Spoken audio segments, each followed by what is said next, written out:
유튜브로 읽는 박정희 전기 11권 마탄의 사수 김정년 비서실장 이야기.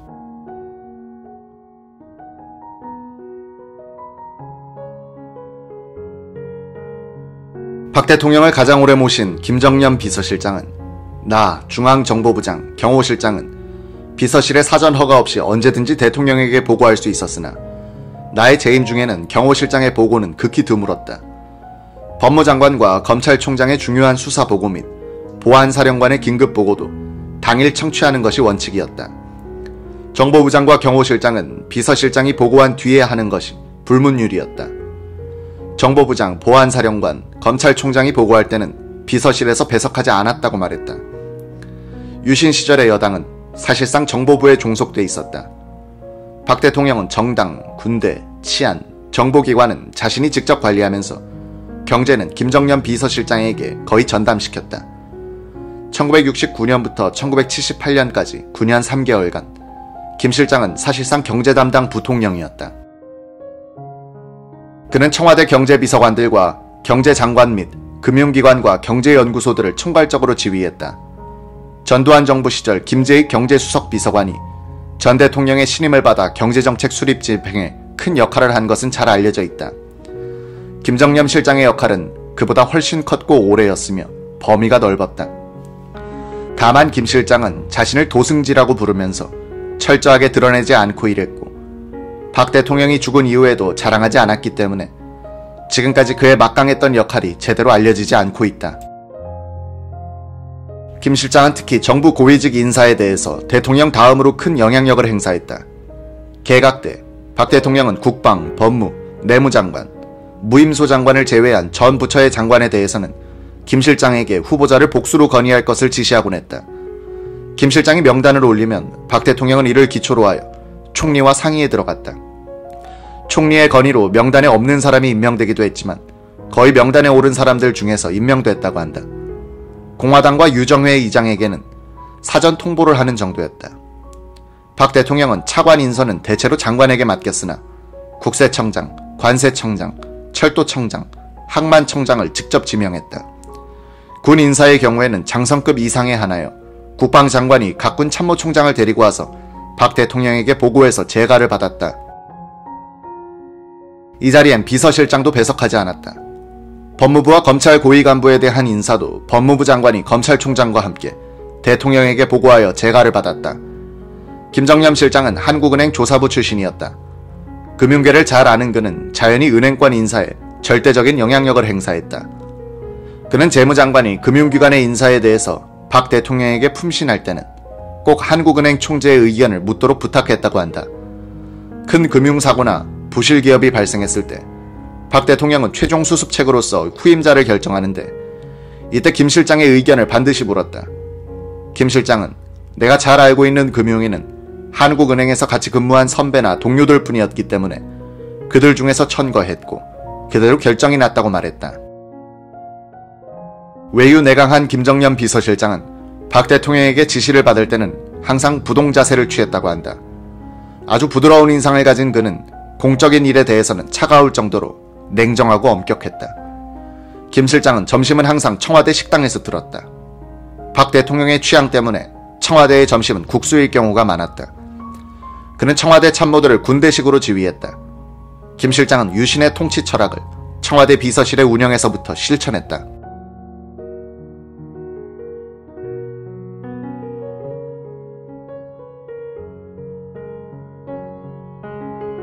유신의 모토였던 국력의 조직화, 능률의 극대화를 대통령 이상으로 실천한 것이 김 실장이었다.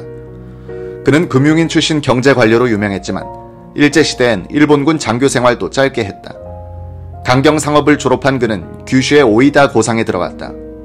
이 학교를 졸업한 이후에는 구마모토 예비사관학교에 입학하여 1년간 장교 교육을 받았다. 그때의 심정을 그는 회고록 한국경제정책 30년사에서 이렇게 썼다. 이왕 징집된 이상 인간답게, 남아답게, 씩씩하게, 그리고 한국 출신 아무개는 일본인보다 더 훌륭했다는 평을 듣고 죽어가겠다고 생각했다. 이왕 죽을 바에는 조국의 독립에 조금이라도 도움이 되도록 값있게 죽어야 되겠다는 것이 나의 생각이었다. 훈련, 작업, 내무반 생활 등 모든 생활 및 행동 면에서 조센징이지만 되먹었다는 소리를 듣고자 노력했다. 조석의 완전군장 군가 구보 때는 나도 힘이 들었지만 낙오하려는 동료의 소총을 대신 메고 뛰었고, 숙제와 시험 준비를 하는 시간에도 늘 기꺼이 사역에 자원했으며 동료의 목까지 거들었다. 육체적 고통은 격심했지만 정신적으로는 홀가분한 나날을 보냈다. 1970년대 유신체제의 사령탑에 앉아 있었던 박 대통령과 김 실장은 일제 때 장교 생활을 하면서 국가주의적인 정신력을 단련했던 사람이고, 이런 자세가 체제의 운영면에 반영됐다. 두 사람으로 대표되는 당시의 한국 지도층은 크고 작은 차이는 있으나 일제시대의 교육과 체험을 통해서 독립정신, 투지, 국가관, 공인의식의 소양을 갖춘 이들이 많았다. 지금 일부 좌파 세력들이 이런 사람들을 친일파로 매도하는 것은 위선적인 형식 논리다. 식민지 시대에 종조국이 제공하는 선진 문물을 배워서 기필코 독립을 쟁취하고 되찾은 조국을 위해서 배운 지식을 바치겠다는 생각을 가진 사람들이 제3세계의 독립과 건국의 지도자가 된 것은 전후 세계적인 추세였다. 인도의 네루와 간디, 아프리카 대부분의 독립혁명 지도자들, 그리고 싱가포르의 이광유나 말레이시아의 마하티르 같은 이들이다. 유신체제의 참모장 역할을 했던 군인적 민간인 김정념은 1945년 8월 6일 아침 히로시마에 있었다. 그의 생생한 증언은 역사적 가치가 있다. 히로시마 군관구 교육대에서 견습사관으로서 재교육을 받고 있던 우리는 그날 아침 교육대 교정에 모이고 있었다. 열 중에 누군가가 저기 B-29가 간다고 소리치기에 상공을 쳐다보니 구름 한 점 없는 푸른 하늘에 하얀 비행운을 끌면서 거의 30도 각도로 상승하는 B-29 한 대가 보였다. 아침에 강한 햇살을 받아 그 B-29는 반짝반짝 빛났다. 그 전날 하루 종일 파상 내습으로 공습경보가 계속 발령 중에 있었으므로 사이렌도 울리지 않았으며 폭음도 들리지 않았다. 정찰 비행이겠지 하는 순간 사진 찍을 때 터지는 마그네슘의 광선보다 더 광한 황백광선이 번쩍 하더니 갑자기 천지가 암흑으로 변했다. 새카만 밤이 되는 것이다. 동시에 불덩어리가 등에 붙은 듯 하더니 몸이 공중에 떴다가 땅에 떨어졌다. 이 순간 나는 소위탄의 집중 공격을 받은 것으로 생각했다. 암흑 속에서 소위탄이다. 대피, 대피 소리치면서 지면을 구르며 옷에 붙은 불을 끄고 방공호로 뛰어갔다. 그러나 폭탄은 떨어지지 않았다. 잠시 지평선에서부터 암흑이 걷히기 시작했다. 아침이 다시 오는 것 같았다. 사방을 둘러보니 교육대 바로 뒤에 거대한 히로시마 성이 돌과 흙과 목재의 더미로 변해 있었다. 교육대 교사는 폐목재를 쌓아놓은 모양으로 변해 있었고, 해안 방면을 보니 큰 연돌 몇 개와 철근 콘크리트 조, 고층 건물의 골조가 몇 개 보일 뿐 히로시마 시내의 건물은 모두 파괴되어 가라앉아 있었다. 나는 등에 화상을 입었다. 눈, 코, 입만 남겨놓고 얼굴 후두부와 목에 화상을 입어 피부가 떨어져 나갔으며 좌우의 손에도 화상을 입었다. 새끼손가락 부분은 살점이 날아가 뼈만 앙상하게 보였다. 그래도 나는 중 정도의 상처에 속했다. 한참 걸으니 강둑에 다다랐다. 인산 이내인데 화상과 부상을 당한 시민과 군인들이었다. 이때 기차가 철교를 지나가는 것과 같은 굉음이 들리기에 사방을 살펴보았더니 불덩어리의 회오리 바람이 선풍을 일으키면서 돌진해 오는 것이었다. 나는 뚝 아래로 뛰어내렸다. 불덩어리의 회오리 바람은 방향을 바꿨다. 김소희와 원자폭탄을 맞은 교육대는 폭탄이 터진 폭심에서 2km 이내에 있었다. 김소희는 오카야마 연대에서 50명의 견습사관을 인솔하여 교육대에 왔기 때문에 동료들이 피폭당한 뒤 어떻게 되었는지 행방을 찾아다녔다고 한다. 히데이라 마코토라는 동료 견습사관과 함께 아수라장이 된 히로시마 시내 여기저기를 돌아다니면서 절반 정도를 찾아내 오카야마로 보냈다. 김소희는 인솔자의 사명을 다하기 위해 4일간 방사능이 남아있는 시내를 돌아다닌 것이다. 그는 오카야마 원대에 복귀한 뒤에야 병원에 입원했다. 이 병원에서 그는 본격적으로 원자병을 앓기 시작했다. 머리카락이 몽땅 빠지고 열이 40도까지 올랐다. 옆 병상에서는 환자들이 하나둘씩 죽어가고 있었다. 일본이 항복한 후 그래도 질서가 유지되던 군 병원도 서서히 무너지기 시작했다. 의사들과 관호원들이 하나둘씩 고향으로 돌아가고 있었다.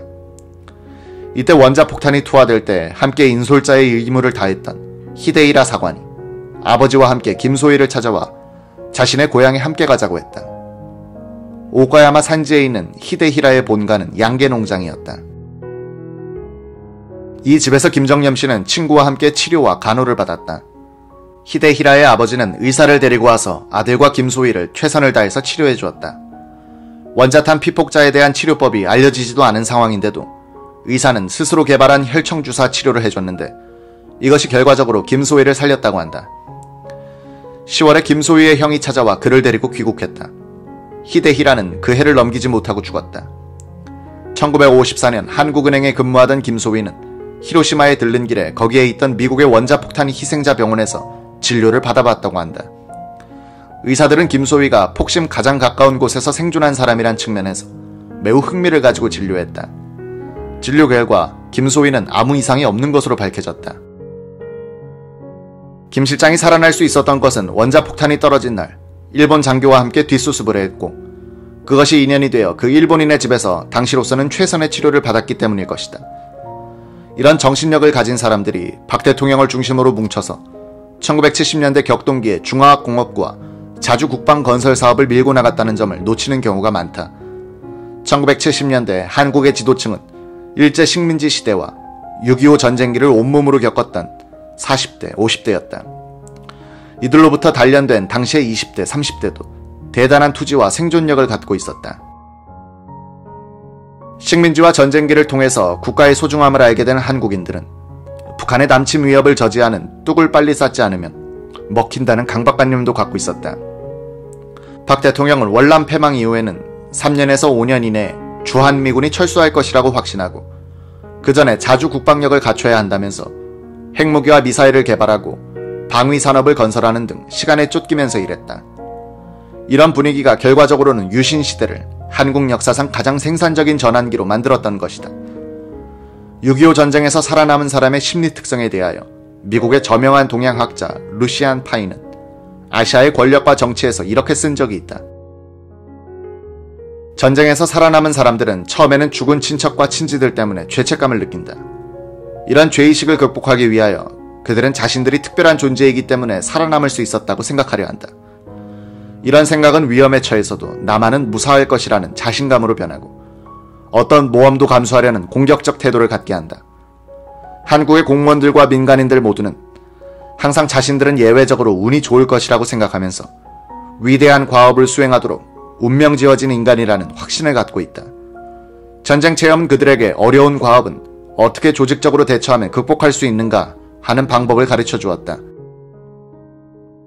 한국 사회 전체가 의무, 희생, 책임감에 기초한 군사문화의 효율성에 길들여진 가운데 한국인들은 살아남은 인간답게 무엇이든지 과감하게 생각하고 거창한 일을 해낼 수 있는 능력의 소유자라는 생각을 하도록 고무되었다.